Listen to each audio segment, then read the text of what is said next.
আজকে আবার চলে এসেছি নতুন একটা হ্যান্ড পেন্টেড ব্লাউজ ডিজাইন নিয়ে। তো নতুন একটা ভিডিওতে তোমাদের আবারও স্বাগত।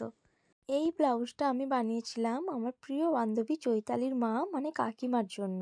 চৈতালি আমার বাড়ি এসেছিল একদিনের মতো বেড়াতে চন্দ্রকোনাতে। তার মধ্যে কাকিমাকে সারপ্রাইজ দেওয়ার জন্য চৈতালি আর আমি বাজারে গিয়ে কাকিমার জন্য একটা শাড়ি কিনেছিলাম। শাড়িটা একটু হালকা হালকা কালার ছিল। সেই শাড়িটার সাথে ম্যাচিং করে কোনো ব্লাউজই আমাদের পছন্দ হচ্ছিল না। তো দুজন মিলে ঠিক করলাম যে ডিপ কালারের একটা ব্লাউজ কিনে আর হাতে ডিজাইনটা বানিয়ে নেব। কাকিমাও দেখেছি সবসময় আমার হাতের কাজ খুব অ্যাপ্রিসিয়েট করেন। আর যেহেতু আমাদের হাতে সময় একদম কম ছিল, তাই সময় নষ্ট না করে ঝটপট কাজে লেগে পড়লাম। চৈতালির বাড়ি থেকে আমার বাড়ির দূরত্ব অনেকটাই। বাসে কিছুটা গিয়ে তারপর ট্রেনে যেতে হয়। সব মিলিয়ে প্রায় 3 ঘন্টা লেগে যায় টাইম। তো হাতে আমাদের সময় কম ছিল, 1-1.5 ঘন্টার মধ্যেই তাড়াতাড়ি করে বানিয়ে ফেললাম। চৈতালিরও ওই দিনই বাড়ি যাওয়ার ছিল, কিচ্ছু করার নেই, ওকে ফিরতেই হতো।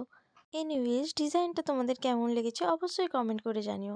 আর হ্যাঁ, তোমরা যদি ফেসবুকে ভিডিওটা দেখতে থাকো তাহলে একটা লাইক, কমেন্ট, শেয়ার, ভিডিও হলে একটা সাবস্ক্রাইব করে দিও। দেখা হচ্ছে নতুন আবার ভিডিওর সাথে। টাটা সবাইকে।